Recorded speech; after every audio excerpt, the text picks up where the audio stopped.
जय मसीह की। एक और नया दिन हमारे परमेश्वर ने हमें प्रदान किया। हम परमेश्वर को धन्यवाद दें। स्वागत है आपको इस कार्यक्रम में। आज की रोटी शीघ्र ही आने वाला प्रभु यीशु मसीह के नाम से प्यार भरा नमस्कार। आइए हम प्रार्थना करें। अनुग्रहकारी स्वामी, ये दिन आप हमें क्यों दिया?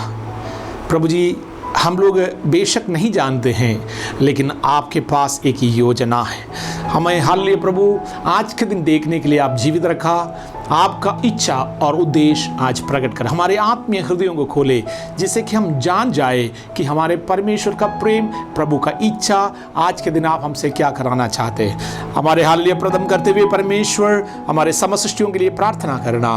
प्रभु जी, दुख में, मुसीबतों में जो समय बिता रहा है, उन प्रियों के लिए हम प्रार्थना करते हैं। हमारे देश के लिए हम बिछुए के प्रार्थना करते। परमेश्वर, लोग अपने पाप के स्वभावों को छोड़कर, जो विपत्ति आया है, जो प्रभु हमारे ऊपर जो कलेश और संकट आया है, परमेश्वर उसका कारण जानकर जीवित परमेश्वर के सन्मुख में ओ हमारे जीवन को समर्पण करने के लिए हम नम्र हो जाए। ओ प्रभु, आपकी आत्मा कार्य करने पाए, हमारे जीवन में कार्य करे। हमारे अधिकारीगणों के लिए धन्यवाद, विशेष करके हमारे प्रेसिडेंट, हमारे प्राइम मिनिस्टर, प्रभु जी, हमारे हालेलुया विभिन्न राज्यों के मुख्यमंत्रियों के लिए हम प्रार्थना करते हैं। अधिकार स्थल पर जितने भी प्रिय लोग हैं, उन्हें सही बुद्धि, समझ और ज्ञान प्रदान करे। आज के दिन प्रतियों के काम उत्तम रीति से हो। परमेश्वर को महिमा मिले, यीशु मसीह के नाम से आमीन। आज की मनादी के लिए प्रभु के वचन से एक दो आयत पढ़ना चाहता हूं। यूहन्ना के सुसमाचार 10वीं अध्याय के 27वीं और 28वीं वाक्य। मेरी भेड़ें मेरा शब्द सुनती है और मैं उन्हें जानता हूं, और वे मेरे पीछे पीछे चलती है, और मैं उन्हें अनंत जीवन देता हूं, और वे कभी नाश न होगी, और कोई उन्हें मेरे हाथ से छीन न लेगा।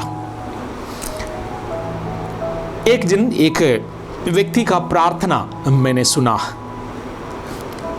बहुत ही उत्तम तरीके का एक प्रार्थना, लेकिन बाद में मुझे मालूम चला, उस व्यक्ति से मैंने इस रीति से पूछा, आपका प्रार्थना बहुत ही अच्छा है, लेकिन आप किससे प्रार्थना करेगा?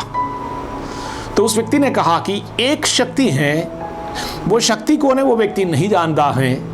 उसका प्रार्थना इस रीति का था, एक वो कहता है, असत्य से मुझे सत्य की ओर ले चल। उनके प्रार्थना के दूसरा विषय यही था, अंधकार से मुझे ज्योति की ओर ले चल। और तीसरे पॉइंट उस प्रार्थना में यही था, मृत्यु से मुझे जीवन की ओर ले चल। हर एक मनुष्यों को इन तीन चीज़ों की ज़रूरत है। आपको सच्चाई का खोज करना है। प्रभु के वचन इसलिए कहता है, सत्य को जानो, सत्य तुम्हें स्वतंत्र करेगा।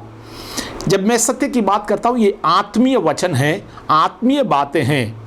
एक परमेश्वर, उस व्यक्ति ने जैसे मुझसे कहा, एक परमेश्वर, ये बात बिल्कुल सत्य है, वो एक परमेश्वर है, लेकिन अनेक लोग ये नहीं जानता हैं वो परमेश्वर कौन है। आपका कर्तव्य है, आप ढूंढे, किसी के सिखाए हुए बातों के अनुसार नहीं, रीति रिवाजों के अनुसार नहीं।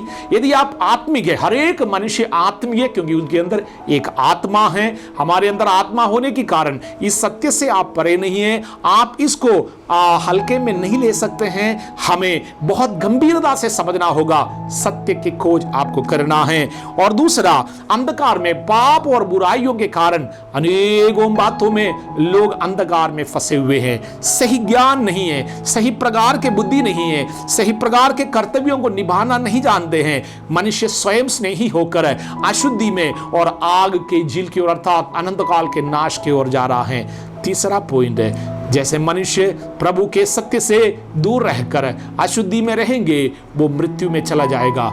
इसलिए ये प्रार्थना अच्छा है, असत्य से मुझे सत्य की ओर, अंधकार से मुझे उजियाले की ओर, और मृत्यु से मुझे जीवन की ओर ले जाए। अनेकों धर्म गुरु हैं, अनेकों को हम जानते हैं, अच्छे से शिक्षा देता है, लेकिन लोग नहीं जानते हैं वास्तव में कौन हमें जीवन दे सकता है। प्रभु यीशु मसीह के वचन में, जैसे यूहन्ना के सुसमाचार में हमने कहा, ये यूहन्ना उनके सुसमाचार की पुस्तक में कम से कम 7 चीजें यीशु मसीह के बारे में कहता है। मैं यीशु मसीह को इसलिए हालेलुया आराधना देता हूं, क्योंकि ये प्रार्थना का उत्तर केवल यीशु मसीह में हालेलुया होता है। यीशु मसीह ने लोगों से कहा, मार्ग सत्य जीवन में ही हूँ। स्वर्ग के कर्ता स्वर्ग की महिमा छोड़कर संसार में आया हमें जीवन देने के लिए, सच्चाई पर ले चलने के लिए। यीशु मसीह ने कहा, जीवन के रोटी मैं हूँ। यीशु मसीह का शरीर, उनके हालेलुया और शरीर हम में से प्रत्येक के पापियों के लिए तोड़ दिया गया। जो कोई यीशु मसीह के साथ संगति करेगा, आमीन, वो जीवन पाएगा। यीशु ने कहा, इस जगत के ज्योति मैं हूँ। यीशु मसीह अंधकार में पड़े हुए लोगों को उजियाले में ले चलने के लिए, उनके अंदर उजियाला है। वो परमेश्वर, संसार के सृजनहार परमेश्वर, वो उनके अंदर जीवन की उजियाला है। उस उजियाला वो हमें दे सकता है। यीशु ने कहा, मैं अच्छा चरवाहा हूँ। उसके बाद कहा, पुनरुत्थान और जीवन में हूँ। सबसे मुख्य बात ये, जीवन मुझे कौन देगा? जिसके पास जीवन है वही जीवन दे सकता है। बाकी सब आया, मर मिटा, बड़े बड़े कार्य करा होगा, अच्छे हालेलुया सामाजिक सेवा करा होगा, ये सब कुछ सत्य है, लेकिन आपको और मुझे अनंत जीवन की जरूरत है। अनंत काल के जीवन के लिए यीशु मसीह काल्वरी क्रूस पर प्राण दिया, आपके पापों की प्रति दाम चुकाया, मुझे मोल लिया, दाम चुकाकर हम में से प्रतियों को मोल लिया है। यीशु ने कहा, मैं पुनरुत्थान और जीवन हूं। और उसके बाद यीशु ने कहा, द्वार मैं हूं। केवल यीशु मसीह के द्वारा ही स्वर्ग राज्य में लोग प्रवेश कर सकते, क्योंकि वो मृत्यु से जी उठा हुआ परमेश्वर है। आखिरी में यीशु मसीह ने कहा, मैं दाखलदा हूं। प्रभु यीशु मसीह के साथ जब तक जुड़े नहीं रहेंगे, उस जैसे एक दाखलदा में डाली जुड़े रहती है, तब जाकर फलवंत होता है। इस प्रकार यीशु में जुड़ जाए, जो प्रार्थना का उत्तर है।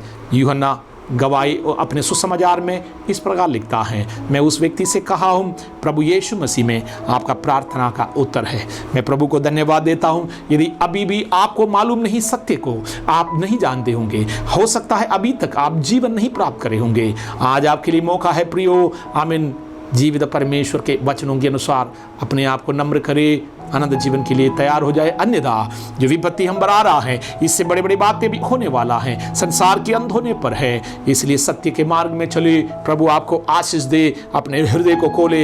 यीशु प्रार्थना करे, प्रभु मेरा आत्मीय हृदय को खोले, जिससे कि मैं सच्चाई को जान पाऊं।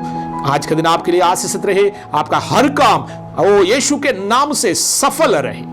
प्रार्थना सुनने के लिए धन्यवाद प्रभु, यीशु मसीह के नाम से, आमीन।